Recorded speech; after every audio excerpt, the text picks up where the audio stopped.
Abon memulai belajar pada pendidikan formal pada tahun 1937, memasuki sekolah rakyat, dan menamatkan pendidikan dasarnya pada tahun 1944. Dari tahun 1944, beliau belajar pada orang tuanya selama 2 tahun. Kemudian pada tahun 1946, pindah belajar ke Dayah FPI Mudi Masjid Raya Samalanga, yang pada waktu itu dipimpin oleh Tengku Haji Hanafiah, yang lebih dikenal dengan Tengku Abi. Lebih kurang selama 2 tahun. Pada tahun 1948, Abon melanjutkan pendidikannya ke salah satu dayah yang dipimpin oleh Tengku Bin, yang lebih dikenal dengan nama Tengku Tanjungan, di Matangkuli, Kabupaten Aceh Utara. Di dayah ini Abon belajar pada Tengku Idris Tanjungan sampai dengan tahun 1949. Pada tahun yang sama, beliau kembali lagi ke Dayah FPI Mudi Masjid Raya Samalanga untuk mengabdi diri sebagai guru. Setelah beliau mengabdi menjadi guru beberapa tahun, pada tahun 1951, Abon melanjutkan pendidikan ke Dayah Darussalam Labuan Haji, Kabupaten Aceh Selatan, yang dipimpin oleh almarhum Tengku Syekh Muhammad Wali Al-Khalidi, yang lebih dikenal dengan panggilan Abuya Mudawali. Abon belajar di Dayah Darussalam lebih kurang selama 7 tahun.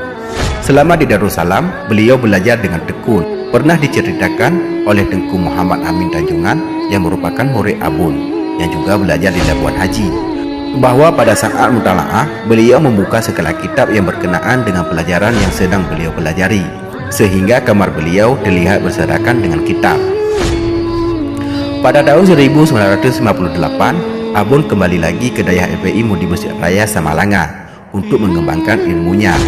Pada tahun tersebut, pimpinan Dayah Mudi Samalanga meninggal dunia, sehingga Abon diangkat menjadi pimpinan dayah tersebut. Semenjak Dayah FPI Mudi Masjid Raya Samalanga berada di bawah kepemimpinannya, banyak perubahan terjadi, terutama menyangkut tentang kurikulum pendidikan yang semula tidak terlalu fokus pada ilmu-ilmu alat seperti ilmu mantik, usul fiqh, bayang, ma'ani, dan lain-lain. Keahlian Abon yang sangat menonjol adalah dalam bidang ilmu mantik, sehingga Abon digelar dengan Al-Mantiki.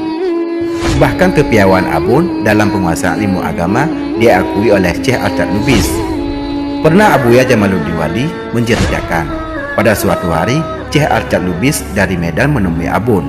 Beliau sangat kagum mendengar uraian kitab yang disampaikan oleh Abon.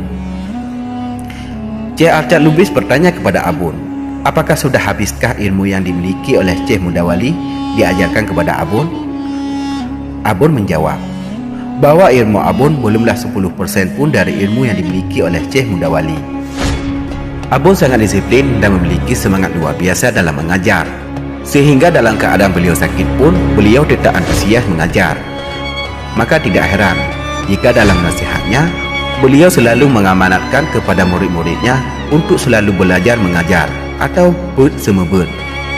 Dalam pengajarannya, Abon sangat membenci paham Wahabiyah, sehingga beliau tidak pernah bosan dalam mengurai kesesatan paham tersebut. Bahkan hampir setiap hari Abon menyinggung tentang kesesatan paham tersebut. Kemajuan dayah pada masa kepemimpinan Abon meningkat pesat. Jumlah santri dari jumlah ratusan menjadi ribuan. Bangunan fisik dayah pun juga berkembang sesuai dengan perkembangan zaman yang terus maju. Selain dari aktivitas Abon di dayah, Abon juga membuka pengajian mingguan di Jenib yang dikenal dengan Balai Hamid. Di samping aktivitas dakwah melalui majelis pengajian, Abon juga ikut dalam pembangunan fisik, seperti membangun jalan menuju perkebunan di desa Giliwundung Samalanga, dan menggarap sawah yang telah terlantar bertahun-tahun. Bersama-sama dengan murid-muridnya serta dibantu oleh masyarakat sekitar, Abon menata kembali perkebunan dan persawahan terlantar. Semua beliau lakukan demi hidupnya perekonomian masyarakat. Dalam dunia perpolitikan, Abon pernah memberi dukungan kepada partai-parti. Abon memilih partai tersebut karena partai ini berlatar belakang paham Ahlussunnah wal Jamaah. Dari semua aktivitas Abon, tidak ada yang lebih utama bagi beliau selain mengajar. Alokasi waktu untuk kegiatan ekonomi atau politik diatur dalam skedul yang tidak mengganggu jadwal mengajar.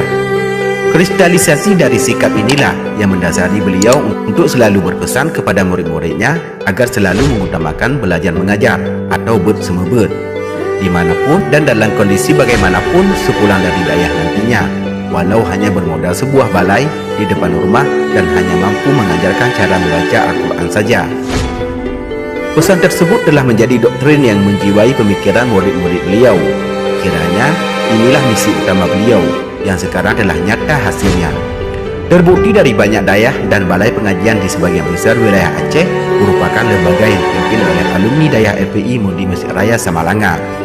Dari seluruh murid Syekh Abu Yang Mudawali Al-Khalidi, Abul Abdul Aziz merupakan ulama yang paling banyak melahirkan penerus. Beliau berhasil mendidik kader ulama melebihi dari murid-murid Abuya yang lain.